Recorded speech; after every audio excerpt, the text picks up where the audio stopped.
Hello guys, आपका हिंदी साहित्य संगम के यूट्यूब परिवार में विशेष रूप से स्वागत है।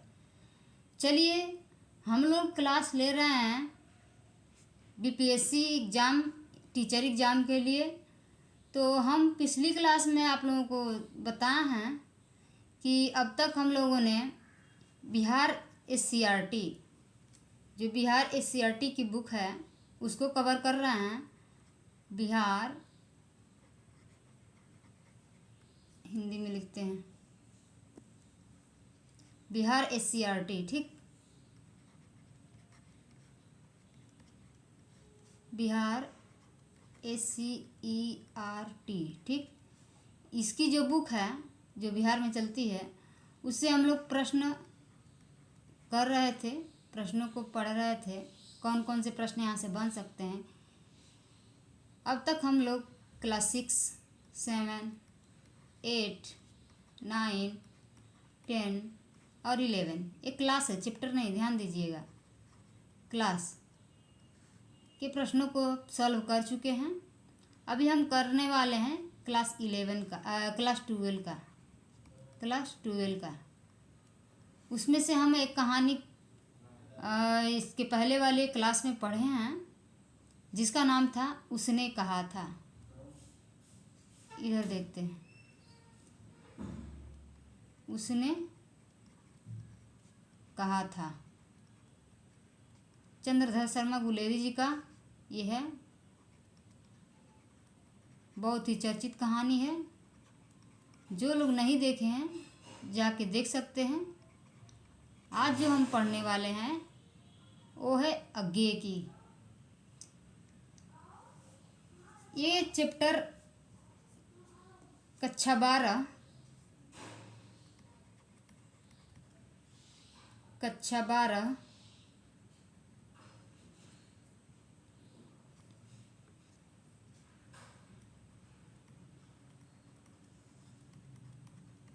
दिगंत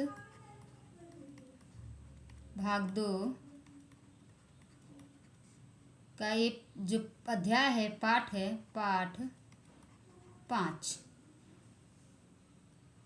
उसमें ये कहानी है। ये तो कवि का परिचय है, परिचय अभी पढ़ेंगे, लेकिन कहानी कौन सी है इसमें? ये कहानी है रोज।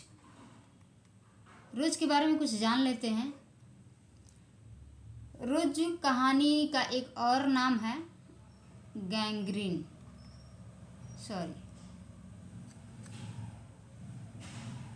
गैंग्रीन।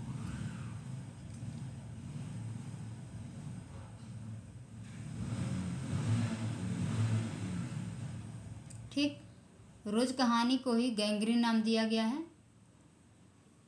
और ये है अज्ञे की। अज्ञे की कहानी बहुत ही चर्चित कहानी है।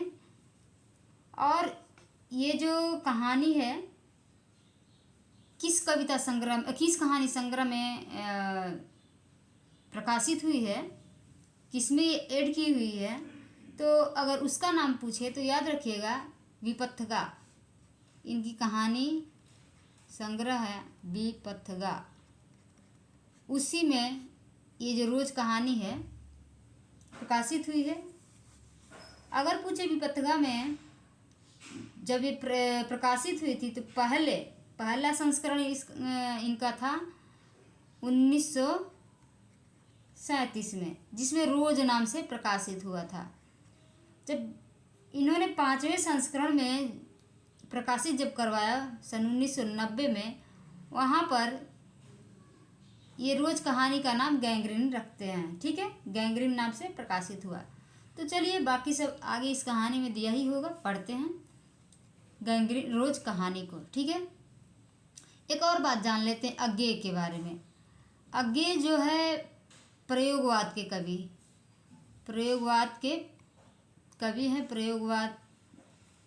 प्रयोगवादी कवि। ठीक, एक और चीज़ इनके बारे में पूछी जाती है, तार सप्तक।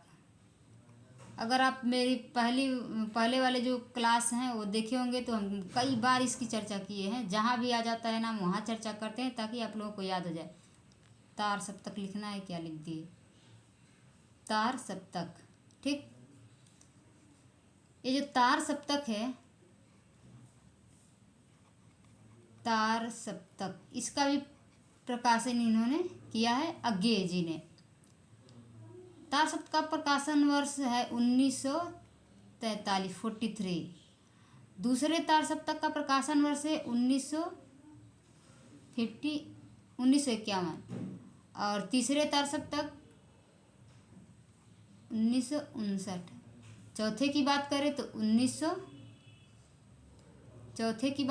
1900 इधर देखते हैं 1969 चौथा प्रकार तार सप्तक। ठीक है, ऐसे आप लोग कई बार लिखते रहिए, देखते रहिए, याद हो जाएगा, कोई दिक्कत नहीं है। तार सप्तक का नाम क्यों रखा गया? सप्तक, सप्तक का मतलब है सात। ठीक है, एक एक जो तार सप्तक है उसमें सात सात कवियों को इन्होंने जगह दिया है, सात सात कवियों को इन्होंने रखा है, उनके जीवन परिचय, उनकी रचनाओं को, इसीलिए इसका नाम तार सप्तक है। ठीक है, ये भी पूछता है कि कौन से सप्तक में कौन से कवि आते हैं, तो इसकी भी एक ट्रिक होती है, मैं आगे बताऊंगी। चलिए पढ़ते हैं कहानी को। तो आप जल्दी से इस सेशन को लाइक कर दें और अपने दोस्तों में ज़्यादा से ज़्यादा शेयर कर दें। शुरू करते हैं आज की ये कहानी। जन्म सच्चिदानंद हीरानंद वात्स्यायन अज्ञेय। अज्ञेय इनका नाम दिया गया नाम है। ये भी पूछता है कि इनको अज्ञेय नाम किसने दिया, तो याद रखिएगा जैनेन्द्र। जैनेन्द्र ने इनको अज्ञेय नाम दिया है। पहले इनका नाम सच्चिदानंद हीरानंद वात्स्यायन था, अज्ञेय नाम जैनेन्द्र द्वारा दिया गया है। बढ़ते हैं आगे। जन्म है 7 मार्च 1911। जन्म पूछा जाता है 1911 में। ठीक है, और निधन होता है 4 अप्रैल 1987 में। मूल निवास कसेया कुशीनगर उत्तर प्रदेश। जन्म स्थान कसेया कुशीनगर उत्तर प्रदेश और मूल निवास जो है करतारपुर पंजाब। माता पिता बयंती देवी तथा डॉक्टर हीरानंद शास्त्री, प्रख्यात पुरातत्ववेत्ता। शिक्षा प्रारंभिक 4 साल लखनऊ में घर पर, मैट्रिक 1925 में पंजाब विश्वविद्यालय से, इंटर 1927 में मद्रास क्रिश्चियन कॉलेज से, BSc 1929 Foreman college Lahore Punjab वर्तमान जो कि पाकिस्तान में है। एमए अंग्रेजी पूर्वार्ध।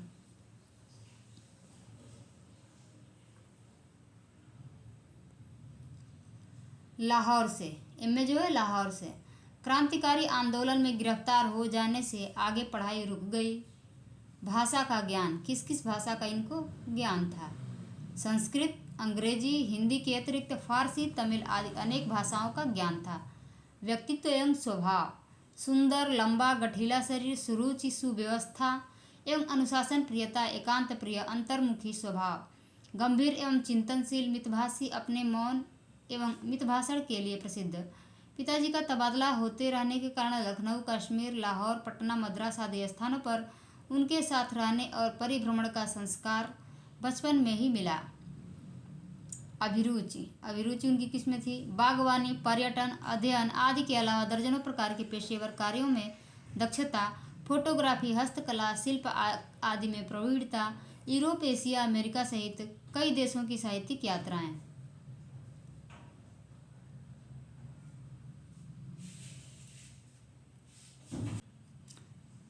सम्मान एवं पुरस्कार। साहित्य अकादमी, विज्ञान, भारतीय ज्ञानपीठ श्रुगा यूगोस्लाविया में मिलता है, हमारे यहाँ बस साहित्य अकादमी और भारतीय ज्ञानपीठ और का अंतर्राष्ट्रीय स्वर्णमाल आदि पुरस्कार। देश विदेश के अनेक विश्वविद्यालयों में विजिटिंग प्रोफेसर के रूप में आमंत्रित। पत्रकारिता, किस किस पत्र का वो संपादन किए हैं या उसमें भाग लिए हैं? सैनिक जो कि आगरा से निकलती थी, विशाल भारत कलकत्ता से निकलती थी, प्रतीक प्रयाग से, दिनमान दिल्ली से तथा नया प्रतीक दिल्ली से, नव भारत टाइम नई दिल्ली से, थॉट वॉक एवरी मैंस अंग्रेजी में संपादन। ठीक है, इतनी पत्रिकाओं का इन्होंने संपादन किया है।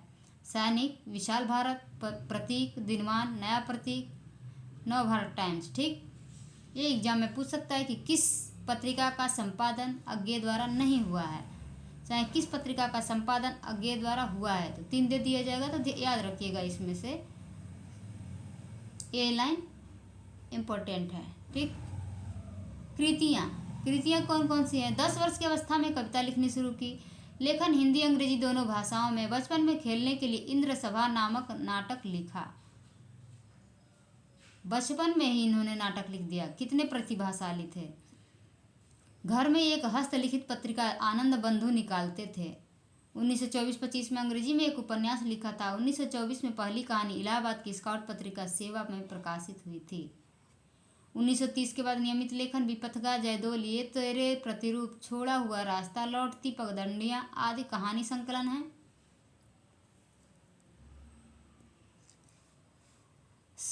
फिर उसके बाद से शेखर एक जीवनी, प्रथम भाग 1941 में, द्वितीय भाग 1944 में। बहुत ही इम्पोर्टेंट ये है, अपने अपने जीवनी उपन्यास है इनका। अरे शेखर एक जीवनी उपन्यास है इनका, जो कि 2 भागों में। प्रथम भाग 1941 में और द्वितीय भाग जो है 1944 में। इसको ध्यान रखिएगा। नदी के द्वीप 1952, अपने अपने अजनबी 1961, सभी उपन्यास हैं। यानी शेखर एक जीवनी 2 भाग में है, नदी के द्वीप, अपने अपने अजनबी, ये तीनों इनके उपन्यास हैं। उत्तर प्रियदर्शी 1967 नाटक है इनका।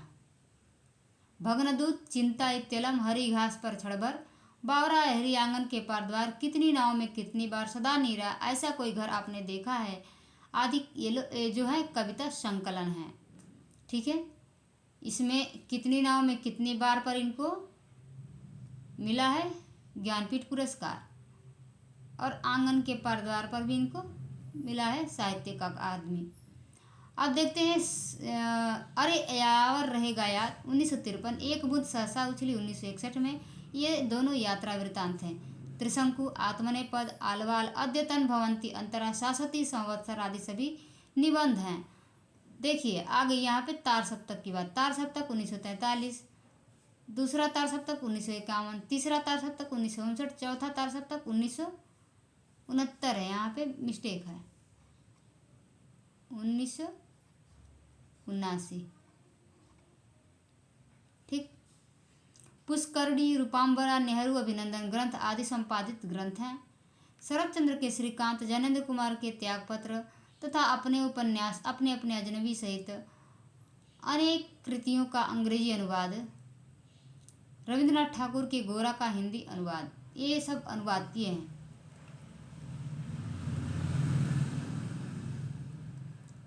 आगे देखते हैं। सच्चिदानंद हीरानंद वात्स्यायन अज्ञेय हिंदी के आधुनिक साहित्य में एक प्रमुख प्रतिभा थे। वे आधुनिक हिंदी साहित्य के एक प्रमुख कवि, कथाकार, विचारक एवं पत्रकार थे। साहित्य की अनेक विधाओं, यात्रा साहित्य, आलोचना, डायरी आदि में भी उनका अवदान महत्वपूर्ण है। उन्होंने विशाल साहित्य की रचना की है, जिसमें वस्तुभाव, भाषा, शिल्प आदि के धरातल पर प्रयोगों और नवाचारों की बहुलता है। साहित्य में लेखन के अतिरिक्त संपादन, निर्देशन, अभिप्रेरण, परिसंवाद, भाषण आदि के द्वारा भी उन्होंने अपनी सृजनात्मकता को विस्तार दिया है। उनमें युग का प्रतिनिधित्व करने वाली सांगठनिक क्षमताओं से युक्त नेतृत्वकारी प्रतिभा और रचनात्मक कर्मठता थी। अज्ञेय का जीवन और साहित्य जो घनिष्ठ रूप से परस्पर संपृक्त है, विशेष व्यक्तित्व से संपन्न एवं वैविध्यपूर्ण है। स्वाधीनता आंदोलन में उग्र और विद्रोही विचारधारा वाले क्रांतिकारी के रूप में उनकी भूमिका रही। कारावास और जेल यातनाएं भी उन्हें सहनी पड़ी। द्वितीय विश्व युद्ध के दौरान उन्होंने सेना में नौकरी की थी। वे आजीवन सैलानी रहे। रोमांचक यात्राएं उनका करना उनका स्वभाव और शौक था। हिंदी में शायद ही ऐसा कोई लेखक कलाकार हो जिसकी अज्ञेय की तरह परस्पर असंबद्ध 20 तरह के कार्यों में पेशेवर दक्षता हो। प्रतिभा, रुचि और शौक की अपरिमित विविधता के कारण उनके व्यक्तित्व में विशेष प्रकार का विस्तार, गहराई, विविधता और एकान्विति संगठित हुई और वे विलक्षण लेखक बन गए।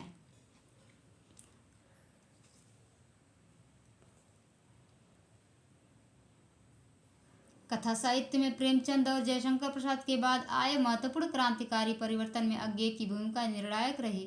कहानी को महज किस्सा, आख्यान और इतिवृत्त के धरातल से ऊपर उठाकर एक कसे हुए अंतर्गुम्फित कलात्मक रूप के तौर पर उभारने वालों में अज्ञेय अग्रणी रहे।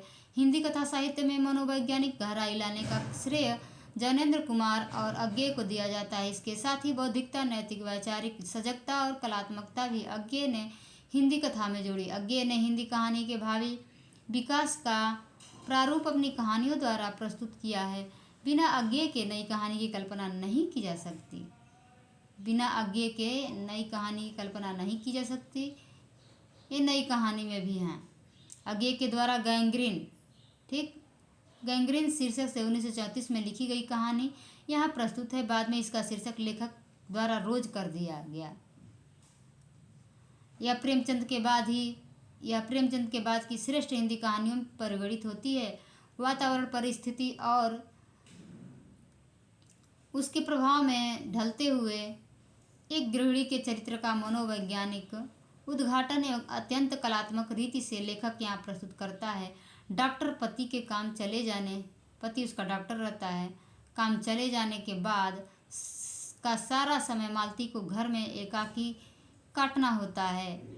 जब डॉक्टर चले जाते थे अपने काम पे, अपनी ड्यूटी पे, तो मालती जो रहती है वो अकेले घर में बैठी रहती है चुपचाप। उसका दुर्बल, बीमार और चिड़चिड़ा पुत्र हमेशा सोता रहता है। उसका एक पुत्र रहता है उन दोनों का, जो कि हमेशा बीमार रहता है या रोता रहता है। मालती उसकी देखभाल करती हुई सुबह से रात 11 बजे तक घर के कार्यों में अपने को व्यस्त रखती है। उसका जीवन ऊब और उदासी के बीच यंत्रवत चल रहा है। किसी तरह के मनोविनोद, उल्लास उसके जीवन में नहीं रह गए हैं, जैसे वह अपने जीवन का भार ढोने में ही घुल रही हो। प्रसंगवश मध्यवर्गीय भारतीय समाज में घरेलू स्त्री के जीवन और मनोदशा पर लेखक अपनी सहानुभूतिपूर्ण मानवीय दृष्टि केंद्रित करता है।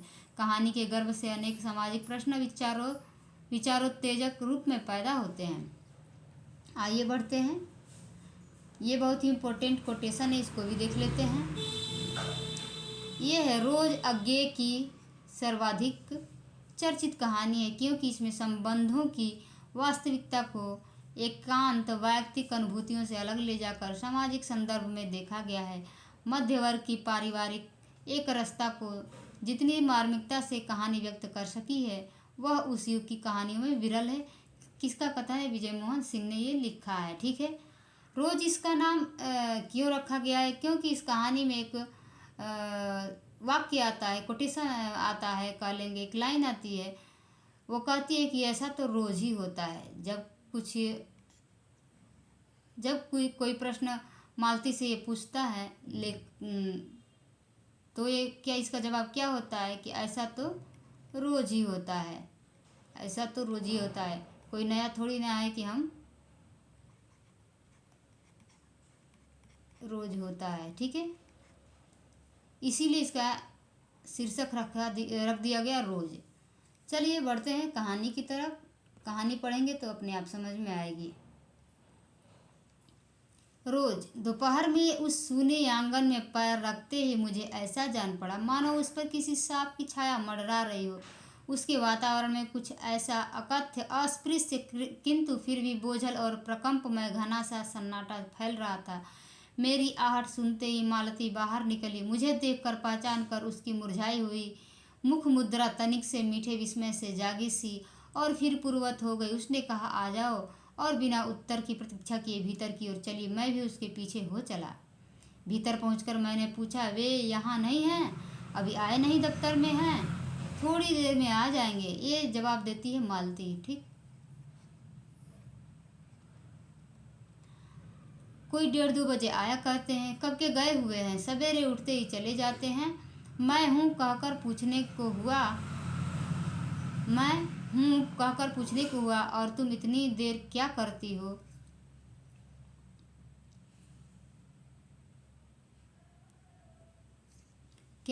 हो? पर फिर सोचा, आते ही एकाएक प्रश्न ठीक नहीं है। मैं कमरे के चारों ओर देखने लगा। ठीक है,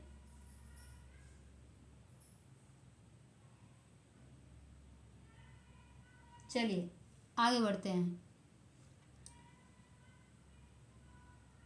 मालती एक पंखा उठा लाई और मुझे हवा करने लगी। मैंने आपत्ति करते हुए कहा, नहीं, मुझे नहीं चाहिए, पर वह नहीं मानी। बोली, वाह, चाहिए कैसे नहीं, इतनी धूप में तो आए हो यहाँ तो। मैंने कहा, अच्छा लाओ, मुझे दे दो। वह शायद ना करने वाली थी, पर तभी दूसरे कमरे से शिशु के रोने की आवाज़ सुनकर उसने चुपचाप पंखा मुझे दे दिया और घुटने पर हाथ टेक कर एक थकी हुई हूँ करके उठी और भीतर चली गई। नहीं ऐसे कोई जाता है तो कहता है कि लो मांग रहे हो तो लो, और करके चली गई। ठीक है, चलिए बढ़ते हैं आगे।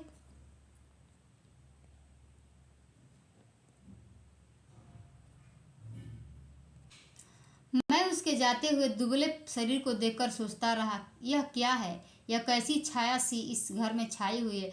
मालती मेरी दूर के रिश्ते की बहन है, किंतु उसे सखी कहना ही उचित है, क्योंकि हमारा परस्पर संबंध सख्य का ही रहा है। हम बचपन में इकट्ठे खेले हैं, इकट्ठे लड़े और पिटे हैं, और हमारी पढ़ाई भी बहुत सी इकट्ठे ही हुई है। कौन कहता है? लेखक कर रहा है। ठीक है, लेखक जो है मालती से कर रहा है।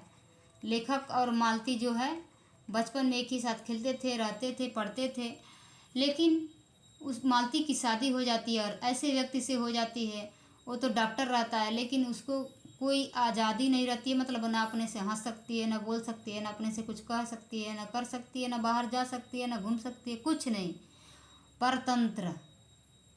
ठीक। और उसका एक बच्चा भी रहता है, डॉक्टर और मालती का एक बच्चा रहता है। ठीक।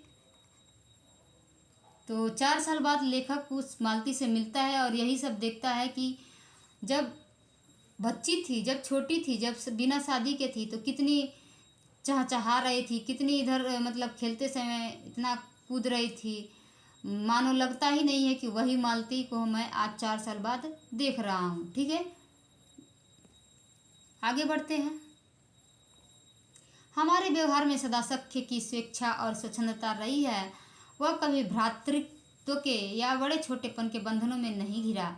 मैं आज कोई 4 वर्ष बाद उसे देखने आया हूँ।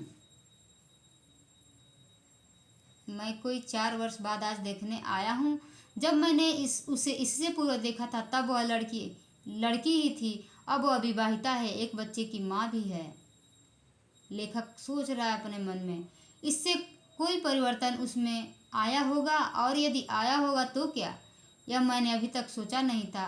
किंतु अब उसकी पीठ की ओर देखता हुआ मैं सोच रहा था, यह कैसी छाया इस घर पर छाई हुई है, और विशेषतया मालती पर। मालती बच्चे को लेकर लौट आई और फिर मुझसे कुछ दूर नीचे बिछी हुई दरी पर बैठ गई। मैंने अपनी कुर्सी घुमाकर कुछ उसकी ओर उन्मुख होकर पूछा, इसका नाम क्या है? मालती ने बच्चे की ओर देखते हुए उत्तर दिया, नाम तो कोई निश्चित नहीं किया, वैसे टीटी कहते हैं। इसमें पात्र कितने हैं याद रखिएगा, एक मालती हो गई, एक डॉक्टर हो गए, डॉक्टर जिनका नाम था माहेश्वर, डॉक्टर माहेश्वर। ठीक। और एक लेखक, और इन दोनों का जो बच्चा है उसका नाम है टीटी।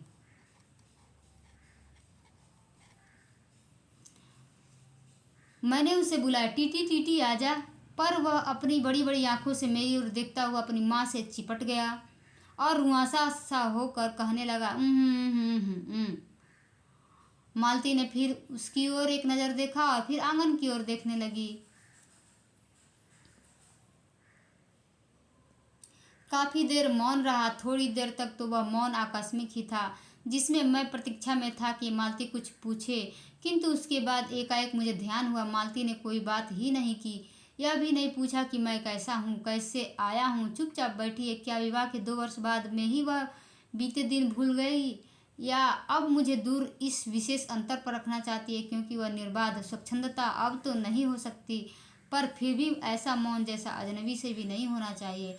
मैंने कुछ खिन्न सा होकर दूसरी ओर देखते हुए कहा, जान पड़ता है तुम्हें मेरे आने से विशेष प्रसन्नता नहीं हुई। उसने एकाएक चौंक कर कहा, हूँ? यह हूँ प्रश्न सूचक था, किंतु इसलिए नहीं कि मालती ने मेरी बात सुनी नहीं थी, केवल विस्मय के कारण।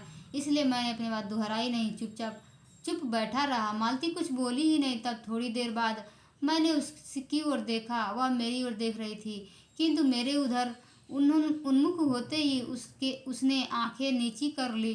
फिर भी मैंने देखा, उन आंखों में विचित्र सा भाव था, मानो मालती के भीतर कहीं कुछ चेष्टा कर रहा हो किसी बीती हुई बात को याद करने की, किसी बिखरे हुए वायुमंडल को पुनः जगाकर गतिमान करने की, किसी टूटे हुए व्यवहार तंतु को पुनर्जीवित करने की, और चेष्टा में सफल न हो रहा हो, वैसे देश से बहुत देर से प्रयोग में न लाए हुए अंग को व्यक्ति एकाएक उठाने लगे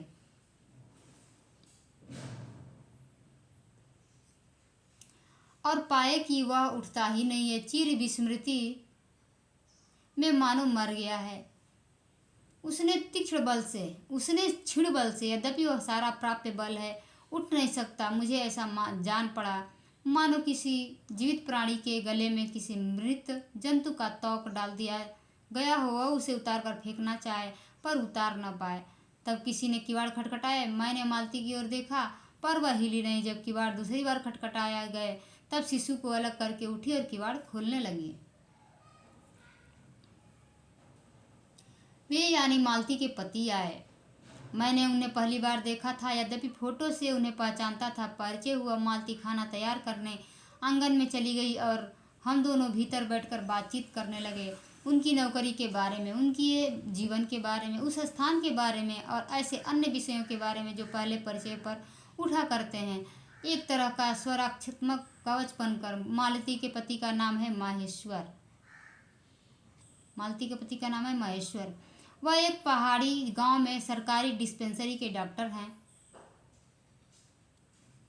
उसी हैसियत से इन क्वार्टरों में रहते हैं। प्रातःकाल 7 बजे डिस्पेंसरी चले जाते हैं और 1:30 या 2 बजे लौटते हैं। उसके बाद दोपहर भर छुट्टी रहती है। केवल शाम को 1-2 घंटे फिर चक्कर लगाने के लिए जाते हैं। डिस्पेंसरी के साथ छोटे से अस्पताल में रोगियों को देखने और अन्य जरूरी हिदायतें करने उनका जीवन भी बिल्कुल एक निर्दिष्ट ढर्रे पर चलता है। नित्य वही काम, उसी प्रकार के मरीज, वही हिदायतें, वही नुस्खे, वही दवाइयाँ। वह स्वयं उकताए हुए हैं और इसलिए और साथ ही इस भयंकर गर्मी के कारण वह अपने फुर्सत के समय में भी सुस्त ही रहते हैं। मालती हम दोनों के लिए खाना ले आई। मैंने पूछा, तुम नहीं खाओगी या खा चुकी? माहेश्वर बोले कुछ हंसकर, वह पीछे खाया करती है। पति 2:30 बजे खाना खाने आते हैं, इसलिए पत्नी 3 बजे तक भूखी बैठी रहेगी। लेखक कह रहा है। महेश्वर खाना आरंभ करते हुए मेरी ओर देखकर बोले, आपको तो खाने का मजा ही क्या आएगा, ऐसे बेवक्त खा रहे हैं। मैंने उत्तर दिया, वाह, देर से खाने पर तो और भी अच्छा लगता है। भूख बढ़ी हुई होती है पर शायद मालती बहन को कष्ट होगा। मालती टोक कर बोली, मेरे लिए तो यह नई बात नहीं है, रोज ही ऐसा होता है। मालती बच्चे को गोद में लिए हुए थी। बच्चा रो रहा था पर उसकी ओर कोई भी ध्यान नहीं दे रहा था। मैंने कहा, यह रोता क्यों है? मालती बोली, हो ही गया है चिड़चिड़ा सा, हमेशा ही ऐसा रहता है। फिर बच्चे को डांट कर कहा, चुप कर, जिससे वह और भी रोने लगा। मालती ने भूमि पर बैठा दिया और बोली, अच्छा ले, रो ले, और रोटी लेने आंगन की ओर चली गई।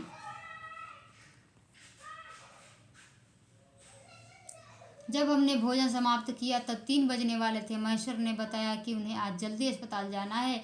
वहाँ 1-2 चिंताजनक केस आए हुए हैं जिनका ऑपरेशन करना, 2 की शायद टांग काटनी पड़े। गैंग्रीन हो गया है। गैंग्रीन रोग का नाम है, ठीक। थोड़ी देर में वह चले गए। मालती किवाड़ बंद कर आई और मेरे पास बैठने ही लगी थी कि मैंने कहा, अब खाना तो खा लो, मैं उतनी देर टीटी से खेलता हूँ। वह बोली, खा लूँगी, मेरे खाने की कौन बात है, किंतु चली गई। मैं टीटी को हाथ में लेकर झुलाने लगा, जिससे कुछ देर के लिए शांत हो गया। दूर शायद अस्पताल में ही 3 खड़के। एकाएक में चौंका। मैंने सुना मालती वही आंगन में बैठी अपने आप ही एक लंबी सी थकी हुई सांस के साथ कह रही है, 3 बज गए, मानो बड़ी तपस्या के बाद कोई कार्य संपन्न हो गया हो। थोड़ी ही देर में मालती फिर आ गई। मैंने पूछा, तुम्हारे लिए कुछ बचा भी था? सब कुछ तो बहुत था। हाँ, बहुत था, भाजी तो सारी मैं ही खा गया था। वहाँ बचा कुछ होगा? नहीं, यूं ही रोब तो न जमाओ कि बहुत था, मैंने हंसकर कहा। मालती मानो किसी और विषय की बात कहती हुई बोली, यहाँ सब्जी वब्जी तो कुछ होती ही नहीं। कोई आता है तो नीचे से मंगा लेते हैं। मुझे आए 15 दिन हुए हैं तो सब्जी साथ लाए थे, वही अभी बढ़ती जा रही है। हाँ, कह रही है कि जब कोई आने वाला होता है तो नीचे से सब्जी मंगा लेते हैं, और हम जब आए थे तब सब्जी लेकर आए थे। अभी सब्जी की बात ना करो, सब्जी वब्जी नहीं बनती है। मैंने पूछा नौकर कोई नहीं है? कोई ठीक मिला नहीं, शायद 2-1 दिन में हो जाए। बर्तन भी तुम ही मांजती हो? लेखक पूछ रहा है मालती से। मालती जवाब दे रही है, और कौन? कहकर मालती क्षण भर आंगन में जाकर लौट आई। मैंने पूछा कहाँ गई थी? आज पानी ही नहीं है, बर्तन कैसे मजेंगे? क्यों, पानी को क्या हुआ? रोज ही होता है, कभी वक्त पर तो आता नहीं। आज शाम को 7 बजे आएगा, तब बर्तन मजेंगे। चलो, तुम्हें 7 बजे तक तो छुट्टी हुई।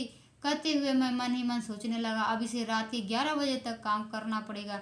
छुट्टी क्या खाक हुई? यही उसने कहा। मेरे पास कोई उत्तर नहीं था, पर मेरी सहायता टीटी ने की। एकाएक फिर रोने लगा और मालती के पास जाने की चेष्टा करने लगा। मैंने उसे दे दिया। थोड़ी देर फिर मौन रहा। मैंने जेब से अपनी नोटबुक निकाली और पिछले दिनों के लिखे हुए नोट देखने लगा। तब मालती को याद आया कि उसने मेरे आने का कारण पूछा नहीं, और बोली, यहाँ आए कैसे? मैंने कहा, अच्छा अब याद आया, तुमसे मिलने आया था, और क्या करने? तो 2-1 दिन रहोगे ना? मालती पूछ रही है कि 2 दिन रहोगे ना? नहीं, कल चला जाऊंगा। मालती कुछ नहीं बोली, कुछ खिन्न सी हो गई। मैं फिर नोटबुक की तरफ देखने लगा। थोड़ी देर बाद मुझे ध्यान हुआ, मैं आया तो हूँ मालती से मिलने, किंतु यहाँ वह बात करने को बैठी है और मैं पढ़ रहा हूँ। पर बात भी क्या की जाए? मुझे ऐसा लग रहा था कि इस घर पर जो छाया घिरी हुई है वह अज्ञात रहकर भी मानो मुझे भी बस में कर रही है। मैं भी वैसा ही नीरस निर्जीव सा हो रहा हूँ, जैसे, हाँ, जैसे यह घर, जैसे मालती। मैंने पूछा, तुम कुछ पढ़ती लिखती नहीं? मैं चारों ओर देखने लगा कि कई किताबें दिख पड़े। यहाँ कहकर मालती थोड़ा सा हंस दी। लेखक पूछता है कि तुम कुछ पढ़ती लिखती नहीं हो? मालती कहती है, हाँ, यहाँ तो इतने सारे काम हैं, खाना बनाना, बच्चे देखना, बर्तन धोना, फिर यहाँ पढ़ाई कैसे होगी? वह हंसी कह रही थी, यहाँ पढ़ने को है क्या? मैंने कहा, अच्छा, मैं वापस जाकर जरूर कुछ पुस्तकें भेजूंगा। और वार्तालाप फिर समाप्त हो गया। थोड़ी देर बाद मालती ने फिर पूछा, आए कैसे हो? लारी में। पैदल? लेखक कहता है कि पैदल पैदल आए हैं, इतनी दूर, बड़ी हिम्मत की। मालती कहती है, आखिर तुमसे मिलने आया हूँ। ऐसे ही आए हो? नहीं, कूली पीछे आ रहा है सामान लेकर, मैंने सोचा बिस्तरा ले चलूँ। अच्छा किया, यहाँ तो बस। कहकर मालती चुप रह गई। फिर बोली, तब तुम थके होगे, लेट जाओ। नहीं, बिल्कुल नहीं थका, रहने भी दो, थके नहीं, भला थके हैं। और तुम क्या करोगी? मैं बर्तन मांज रखती हूँ। मैंने कहा, वाह, क्योंकि और कोई बात मुझे सूझी नहीं। थोड़ी देर में मालती उठी और चली गई, टीटी को साथ लेकर। तब मैं भी लेट गया और छत की ओर देखने लगा। मेरे विचारों के साथ आंगन से आती हुई बर्तनों के घिसने की खन खन ध्वनि मिलकर एक विचित्र एक स्वर उत्पन्न करने लगी, जिसके कारण मेरे अंग धीरे धीरे ढीले पड़ने लगे। मैं ऊँघने लगा। एकाएक वह एक स्वर टूट गया, मौन हो गया। इससे मेरी तंद्रा भी टूटी। मैं उस मौन में सुनने लगा। 4 खड़क रहे थे और इसी का पहला घंटा सुनकर मालती रुक गई थी। वह 3 बजे वाली बात मैंने फिर देखी। अब की बार और उग्र रूप में मैंने सुना। मालती एक बिल्कुल अनैच्छिक, अनुभूतिहीन, नीरस, यंत्रवत, वह भी थके हुए यंत्र के से स्वर में कह रही है, 4 बज गए, 4 बज गए। मानो इस अनैच्छिक समय गिनने में ही उसका मशीन तुल्य जीवन बीतता हो, वैसे ही जैसे मोटर का स्पीडोमीटर यंत्रवत फासला नापता जाता है और यंत्रवत विश्रांत स्वर में कहता है, किससे कि मैंने अपने अमित शून्य पथ का इतना अंश तय कर लिया। न जाने कब कैसे मुझे नींद आ गई। तब 6 कभी के बज चुके थे जब किसी के आने की 8 से मेरी नींद खुली और मैंने देखा कि महेश्वर लौट आए हैं और उनके साथ ही बिस्तर लिए हुए मेरा कुली। मैं मुंह धोने को पानी मांगने को ही था कि मुझे याद आया, पानी नहीं होगा। मैंने हाथों से मुंह पोंछते पोंछते महेश्वर से कहा, आपने बड़ी देर की। उन्होंने किंचित ग्लानि भरे स्वर में कहा, हाँ, आज वह गैंग्रीन का ऑपरेशन करना ही पड़ा। एक एक कर आया हूँ, दूसरे को एम्बुलेंस में बड़े अस्पताल भिजवा दिया है। मैंने पूछा, गैंग्रीन? गैंग्रीन कैसे हो गया? एक कांटा चुभा था, उसी से हो गया। बड़े लापरवाह लोग होते हैं यहाँ के।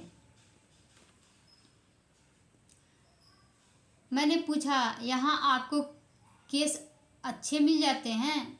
आय के लिहाज ने नहीं, डॉक्टरी के अभ्यास के लिए? बोले, हाँ मिल जाते हैं। यही गैंग्रीन, हर दूसरे चौथे दिन एक केस आ जाता है। नीचे बड़े अस्पतालों में भी। मालती आंगन से ही सुन रही थी। अब आ गई बोली, हाँ केस बनाते देर क्या लगती? कांटा चुभा था, पर इस पर टांग काटनी पड़े, यह भी कोई डॉक्टरी है? हर दूसरे दिन किसी की बाँह काट आते हैं, इसी का नाम अच्छा अभ्यास। महेश्वर हंस बोले, न काटे तो उसकी जान गंवाएं। हाँ, पहले तो दुनिया में कांटे ही नहीं होते होंगे। आज तक तो सुना नहीं था कि कांटों के चुभने से मर जाते हैं। महेश्वर ने उत्तर नहीं दिया, मुस्कुरा दिए। मालती मेरी ओर देखने लगी। ऐसे ही होते हैं डॉक्टर, सरकारी अस्पताल है ना, क्या परवाह है? मैं तो रोज ऐसी बातें सुनती हूँ। हर जगह रोज का प्रयोग कर रही है। मैं तो रोज ऐसी बातें सुनती हूँ। अब कोई मर मुर जाए तो ख्याल ही नहीं होता। पहले तो रात रात भर नींद नहीं आया करती थी। तभी आंगन में खुले हुए नल ने कहा, tip tip tip tip tip tip, यानी पानी आ गया। तभी मालती ने कहा, पानी, और उठकर चली गई। जब टिप टिप की आवाज़ आई तो मालती समझ गई कि पानी आ गया। पानी कहकर उठकर चली गई। खनखनाहट से हमने जाना बर्तन धोए जाने लगे हैं।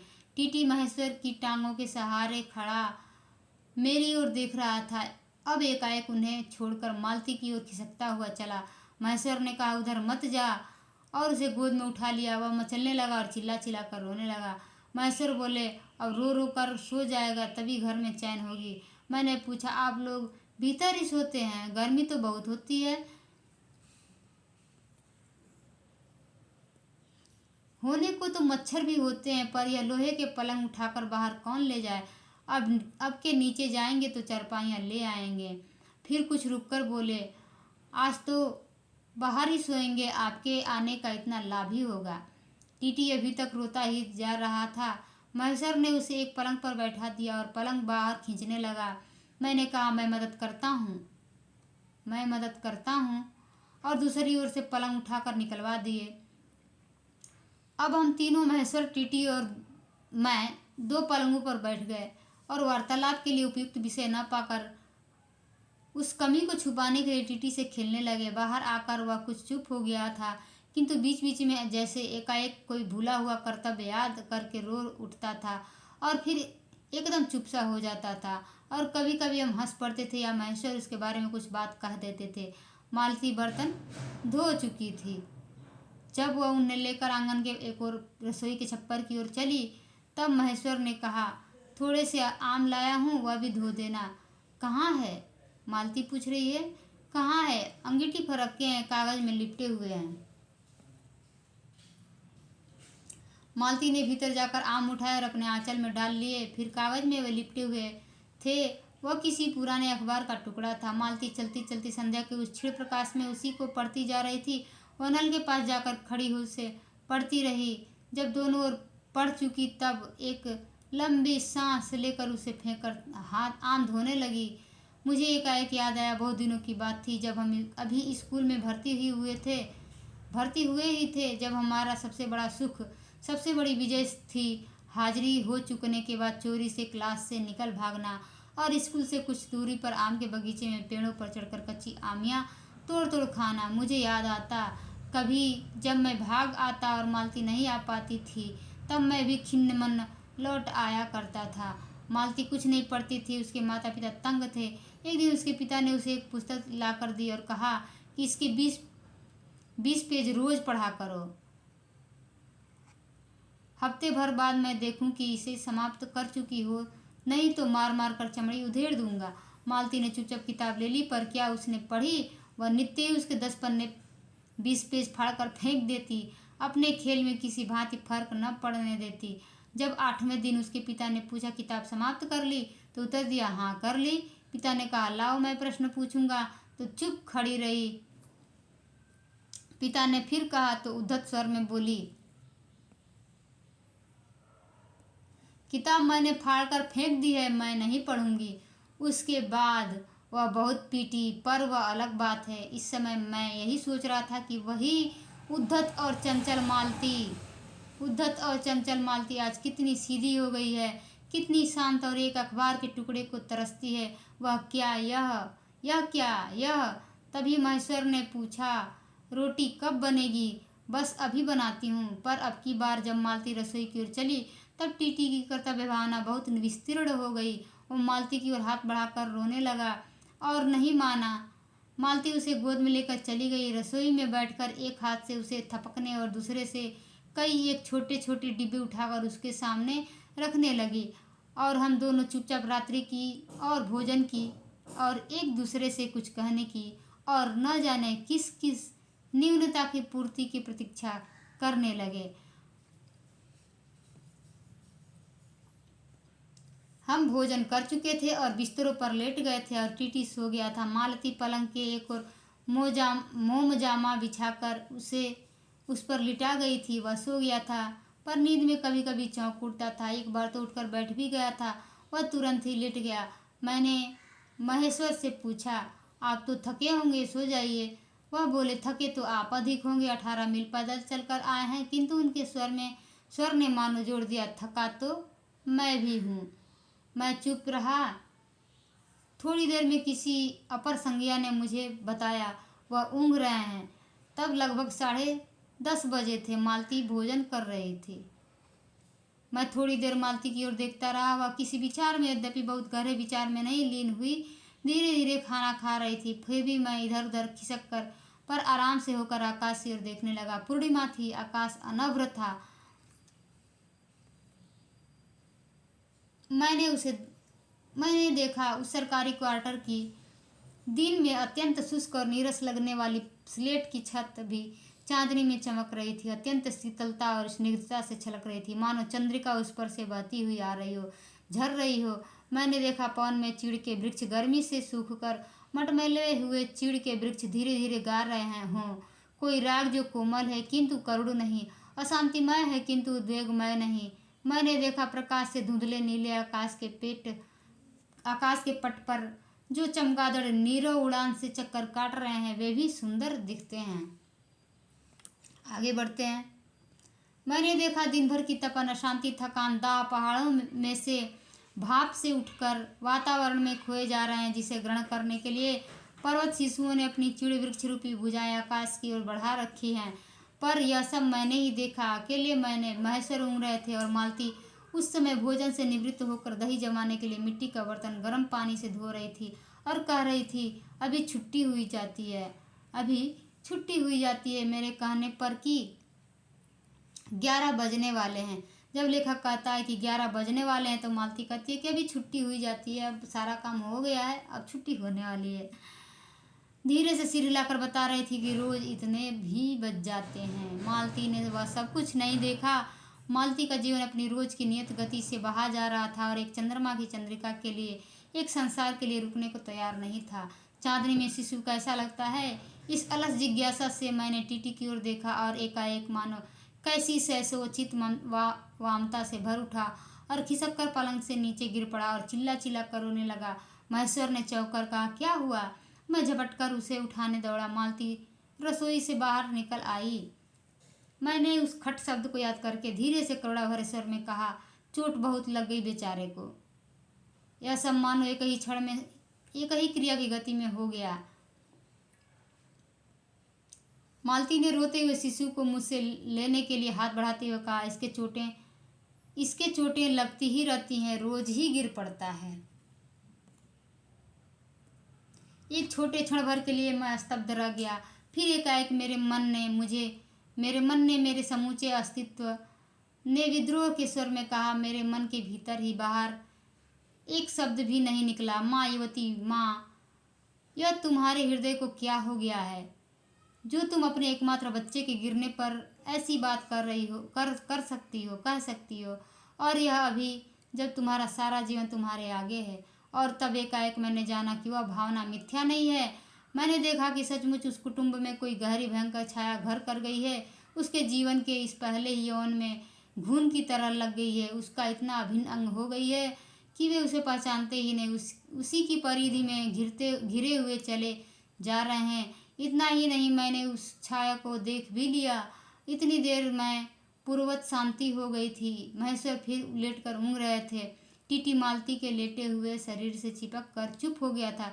यद्यपि कभी एक आध जिसकी सिसकी उसके छोटे से शरीर को हिला देती थी। मैं भी अनुभव करने लगा था कि बिस्तर अच्छा सा लग रहा है।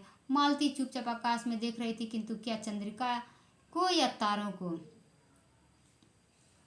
तभी 11 का घंटा बजा। मैंने अपनी भारी हो रही पलकें उठाकर अकस्मात किसी अस्पष्ट प्रतीक्षा में मालती की ओर देखा। 11 के पहले घंटे की खड़कन के साथ ही मालती की छाती एकाएक फफोले की भांति उठी और धीरे धीरे बैठने लगी, और घंटा ध्वनि के कंपन के साथ ही मूक हो जाने वाली आवाज में उसने कहा, 11 बज गए। कहानी समाप्त होती है। ठीक है, तो ये कहानी आप लोगों को समझ में आई। इस कहानी में क्या है? इस कहानी में यही दिखाया गया है कि किसी भी प्रकार के नएपन से, मतलब जब नया नया रहता है, तब जीवन में व्यक्ति और व्यक्तियों के संबंध किस प्रकार टूटते हैं, और इसका केंद्रीय भाव है, ऐसा तो रोज होता है। क्योंकि जब प्रश्न कर रहा है लेखक, तो मालती क्या जवाब दे रही है कि ऐसा तो रोज होता है। बच्चा गिर गया तो बच्चा तो रोज गिरता है, बच्चा रो रहा है, बच्चा तो रोज रोता है। तुम इतने बजे खाओगी, सबके खाने के बाद खाओगी, 3 बजे खाओगी, ऐसा तो रोज होता है, ऐसा मैं रोज खाती हूँ। तो यही सब बात है। बात सब वही है। इस कहानी से हमें तो यही लग रहा है कि पहले कितना स्वतंत्र जीवन रहता है, लेकिन वो